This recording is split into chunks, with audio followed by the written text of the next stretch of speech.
Bismillah, assalamualaikum warahmatullahi wabarakatuh. Alhamdulillah wa syukur ala ni'amillah di kesempatan pagi hari ini, pagi yang cerah, sungguh sangat beruntung pada pagi hari ini. Teman-teman semuanya, hari ini kita berada kembali di podcastnya Magister Pendidikan Agama Islam S2 PAI Sekolah Pasca Sarjana Universitas Islam Nusantara. Dan hari ini kita alhamdulillah dengan berkat Allah dan anugerahnya kedatangan tamu yang istimewa dan teristimewa selama perjalanan S2 PAI, yang tentunya ini juga sangat dirindukan oleh para mahasiswa baik di S1 Pendidikan Agama Islam dan juga di S2 Pendidikan Agama Islam. Karena apa? Karena tentunya para mahasiswa juga para dosen banyak sekali menggunakan atau memanfaatkan karya-karya dari tokoh ini, yaitu kita hadirkan beliau langsung di podcastnya S2 PAI Magister Pendidikan Agama Islam, yaitu yang terhormat Bapak Profesor Dr. Haji Abudin Nata MA. Terima kasih Prof. Assalamualaikum Prof. Waalaikumsalam warahmatullahi wabarakatuh. Alhamdulillah, ini Prof, selamat datang nih di S2 PAI Universitas Islam Nusantara. Terima kasih. Dan alhamdulillah ini berkat hubungan kami dengan Pak Dekan, Bapak Haji Hairul Umam, dihubungkan Hairul Umam, dan kami bisa mengundang Prof di sini, menghadirkan Prof di sini. Terima kasih, saya juga bisa datang ke sini. Ya. Terima kasih. Alhamdulillah, terima kasih Prof. Mungkin untuk sementara silakan, barangkali mungkin ada perkenalan langsung saja Prof, mungkin ke teman-teman di netizen kemarin untuk ini. Silakan Prof. Ya, assalamualaikum warahmatullahi wabarakatuh. Alhamdulillah wa syukurillah wa la hawla wa la quwata illa billah. Puji syukur pada Allah Subhanahu wa taala, salawat salam untuk Nabi besar Muhammad SAW. Yang saya hormati Bapak Dekan Prodi PAI. Ketua Prodi PAI.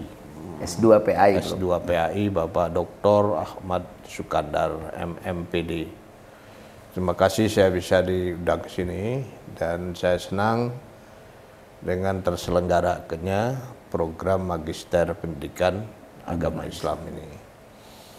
Nah, ini memang sebagai sebuah konsekuensi logis dari adanya program strata 1. Ya.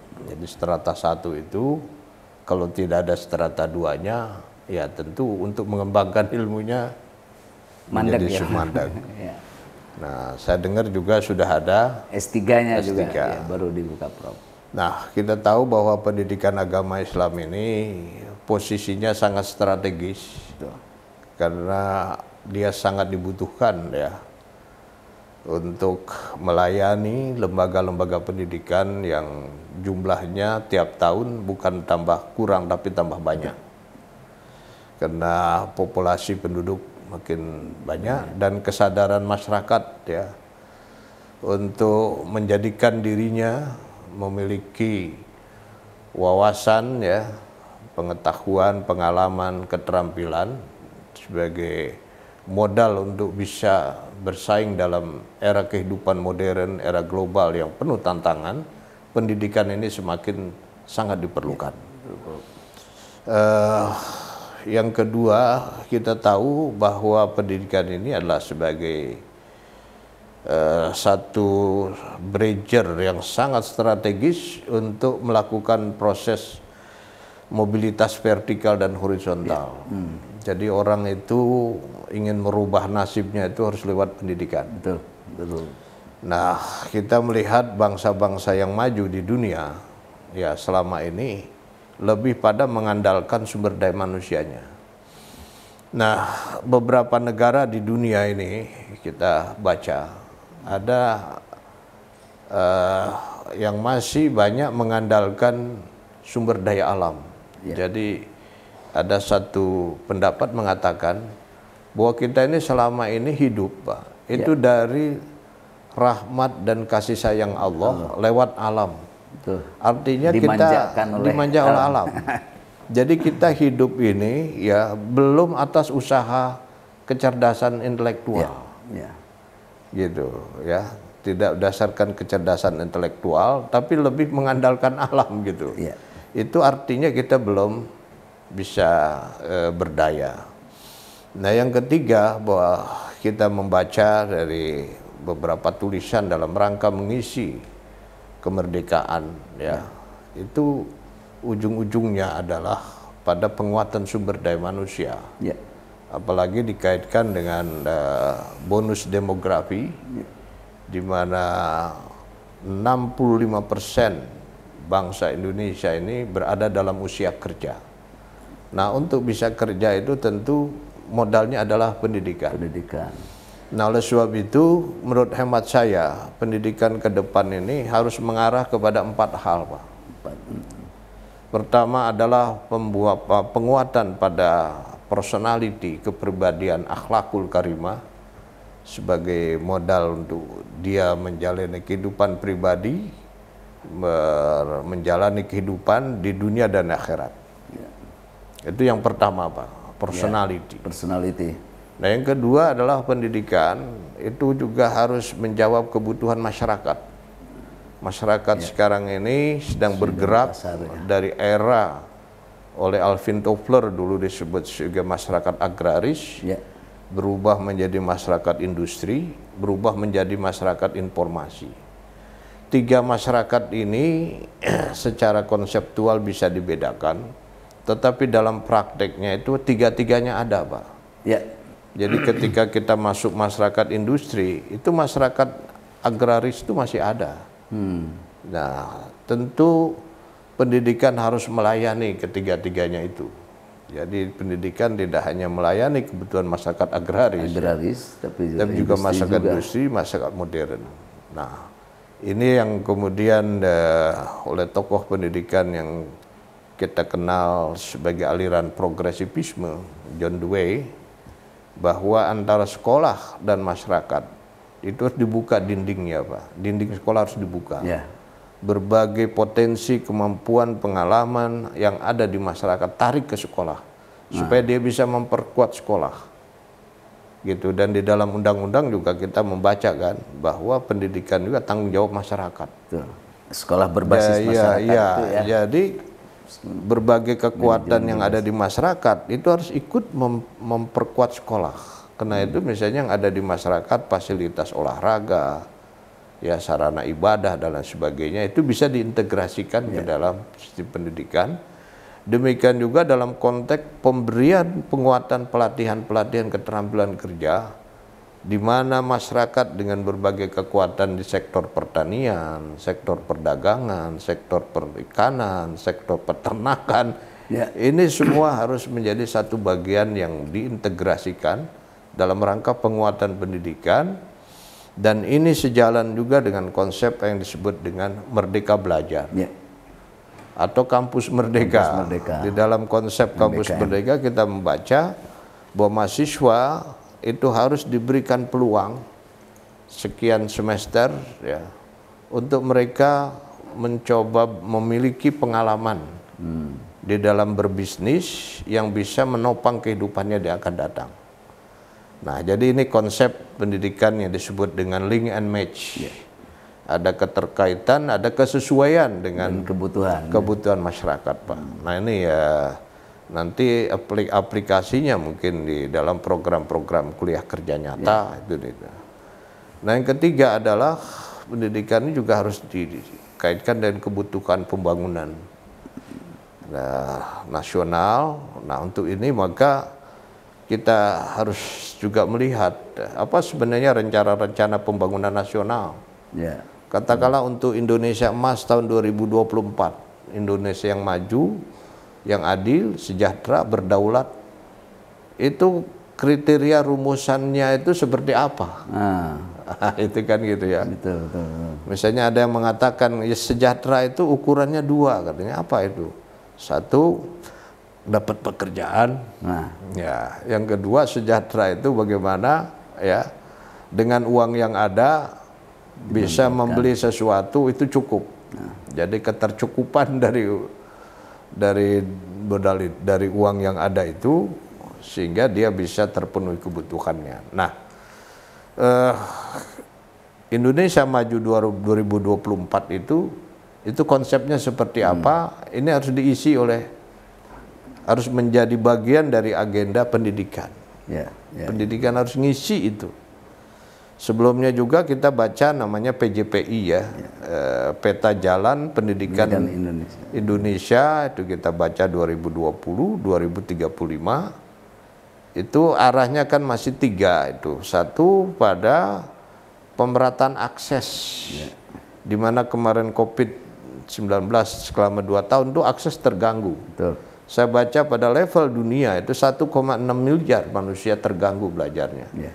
Ini yang kemudian diinisiat oleh Nadiem Makarim lewat program Merdeka Belajar. Artinya dicari dipaksa ya di ini. Iya, cara-cara lain di mana guru tidak lagi seperti masinis kereta api, kalau di depan ini ada hambatan, kereta kan berhenti. Nah, jadi merubah dari pola kerja masinis ke dalam pola kerja nakhoda. Kalau nakhoda kapal, di depan itu ada hambatan, dia belok. Ya. Nah, ini yang merdeka di situ. Tetapi bukan berarti menyelenggarakan pendidikan semaunya, bukan. Ya.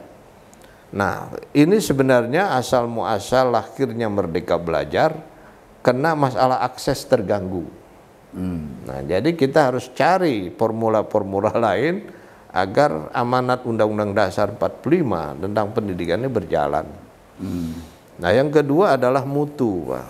Ya. Nah, mutu ini kita tahu semua ya, lembaga-lembaga pendidikan pada umumnya mutunya masih kalah lah kalau kita bandingkan dengan PISA misalnya, yang program International Student Assessment ataupun penilaian dari World Bank, itu kita masih dalam posisi tertinggal lah ya. Nah, ini yang dari situ maka akreditasi ya itu menjadi salah satu indikator, harus didorong. Yang belum terakreditasi harus terakreditasi, yang dari C menjadi B, B jadi A, dan setelah itu nanti dia mengikuti akreditasi pada level ASEAN ataupun pada level dunia. Tuh, nah yang ketiga ini adalah agenda PJPI tadi, itu adalah daya saing, Pak. Daya saing atau apa yang disebut dengan keunggulan daya saing, competitive advantage. Jadi dia bukan hanya unggul, tetapi punya keunggulan yang berdaya saing, unggul dan bisa berkompetisi dan mengalahkan. Nah, ini juga kalau 3 ini bisa diwujudkan ya gitu, ini automatically akan membantu masyarakat untuk melakukan mobilitas vertikal. Karena pada ujungnya saya baca dari beberapa tulisan, ada dari Sri Mulyani misalnya, kalau ingin menolong masyarakat berubah nasibnya, kasih pendidikan yang bermutu. Nah, itu kan. betul. Nah, pendidikan bermutu ini seringkali juga menjadi rebutan ya, karena bidang pendidikan ini konflik of interest-nya tinggi, Pak. Betul. Dulu ada namanya SBI kan, sekolah bertaraf internasional. Itu ternyata jadi rebutan, akhirnya dibubarkan oleh jadi akhirnya melahirkan sekolah bertarif internasional. Akhirnya dibubarkan karena itu menyalahi apa namanya, ada semacam kesenjangan, senjangan, diskriminasi dan sebagainya itu. Nah, jadi itu pendidikan ke sana arahnya, Pak. Link and match dengan tantangan apa namanya, agenda pembangunan nasional. Nah, yang keempat, Pak, ini adalah tantangan global. Nah, tantangan global bahwa lulusan pendidikan kita juga tidak hanya bisa bersaing pada tingkat nasional, lokal, nasional, tapi global. Nah, disinilah maka penguasaan terhadap alat-alat yang bisa kemampuan untuk berglobal diberikan bidang bahasa, kemudian di bidang IT. Nah, di bidang IT, di mana kita membaca bahwa smart technology, artificial intelligence, dalam bentuk machine tool, dalam bentuk robotik, dalam bentuk teknologi yang sifatnya otomatik dan seterusnya, ini akan menggantikan pekerjaan-pekerjaan manusia. Dan itu berdampak pada di habisnya kerjaan-kerja, dan di sini kita harus memikirkan kerjaan-kerjaan baru apa yang harus bisa dikerjakan oleh manusia. Ya. Nah, ini tantangan global ini. Dan dengan begitu maka ya pendidikan ini ada spirit, ada motivasi, ada dorongan ketika kita melihat 4 faktor tadi itu, Pak. Nah, dan faktor. Nah, yang terakhir tentu saja kita sebagai lembaga pendidikan Universitas Islam Nusantara, tentu spirit Islamnya. Tapi Islam yang saya ingin tekankan di sini adalah Islam dalam spirit Al-Quran dan hadis, yaitu yang lintas zaman, ya, lintas etnis, lintas budaya dan sebagainya, yang bisa memberi rahmat bagi seluruh alam. Dan saya lihat Islam ini adalah agama yang paling besar perhatiannya terhadap pendidikan. Quran itu saya simpulkan, ya, itu adalah kitab pendidikan. Setuju. Kitab pendidikan, Pak. Namanya saja kitab. Kitab itu kan tulisan. Tulisan itu kegiatan pendidikan. Quran bacaan. Ya, masdar tapi katanya isim maf'ul. Masdar bimana isim maf'ul, makruh. Ya. Terus Allah sendiri mengenalkan dirinya pendidik, al-murabbi, rabbil alamin. Allah punya sifat-sifat sebagai pendidik profesional, sifat-sifatnya, kemampuan ilmiahnya pastilah. Jadi kompetensi guru profesional, ya, kompetensi akademik, pedagogik, kepribadian, sosial, itu Allah Maha punya itu. Nabi Muhammad juga lahir kan, Bu Istul Utama Makrimal Akhlak, tapi orang lupa ada 4 ayat yang menempatkan Nabi itu pendidik. Yaitu pertama dalam surat Al-Baqarah 129, Al-Baqarah 151, Ali Imran 164 dan Al-Jumu'ah surat 62 ayat 2. Itu di situ fungsi Nabi 3, yajlu, yu'allimu dan yuzaki. Yajlu yu'allimu itu adalah transfer of knowledge, yuzaki itu pendidikan. Dan itu pula yang dilakukan oleh Nabi saat pertama pindah dari Mekah ke Madinah, itu sufah. Nah, jadi kesimpulannya Quran lengkap, Pak, sebagai guidance untuk bagaimana menyelenggarakan pendidikan dalam rangka menjawab 4 tantangan tadi. Ya, aduh, menarik sekali. Alhamdulillah, waktu sebentar tapi kita merangkum apa yang menjadi pemikiran Prof. Yang terakhir itu, pesan terakhir, yaitu tentang bagaimana memang bahwa Al-Quran ini sebagai kitab pendidikan, Prof, ya, kesimpulan kitab pendidikan. Dan tentunya ini tantangan bagi kami para pengelola pendidikan, juga mungkin para guru PAI terutama di lingkungan kita yang menjadi kajian kita itu kan menyiapkan guru-guru para pendidik agama Islam yang memang itu sebetulnya agama Islam ini kan harusnya ada di setiap sendi keilmuan. Mungkin Prof ada terakhir lah, mungkin ada saran-saran bagi para guru PAI khususnya, apa yang mesti mereka siapkan ketika melihat beberapa tantangan-tantangan yang tadi disampaikan, terutama yang terakhir, tantangan global. Karena hari ini pendidikan, ya, untuk sesuai dengan apa yang tema saat ini kita ini, pendidikan milenial, pendidikan Islam di era milenial ini, apa yang hal penting bagi pendidik ini untuk ini, Prof? Pertama, Undang-Undang 14 tahun 2007 menetapkan bahwa guru sebelah pekerja profesional. Cirinya 4, pertama penguasaan ilmu yang mumpuni, kedua adalah penguasaan technical teaching skill, ya, pedagogik, ketiga adalah kepribadian, yang keempat adalah kemampuan sosial. Nah, 4 hal ini sekarang sedang mengalami perubahan paradigma sebagai akibat dari kemajuan ilmu pengetahuan dan teknologi. Semua ini berubah tujuannya, proses belajar mengajarnya dan lainnya. Jadi 4 kompetensi profesi guru ini yang sedang mengalami paradigma.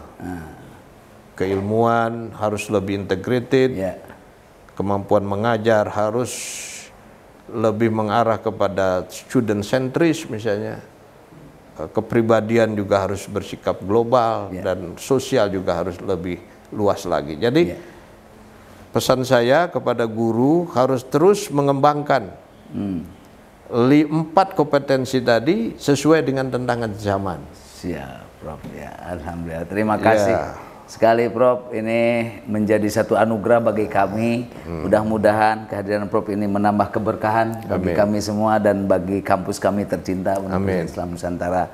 Jazakumullah ahsanal jaza. Sehat, Prof. Sehat walafiat dan berkah panjang umur. Amin. Ya Rabbal alamin. Terima kasih. Baiklah pemirsa, assalamualaikum warahmatullahi wabarakatuh. Waalaikumsalam warahmatullahi wabarakatuh.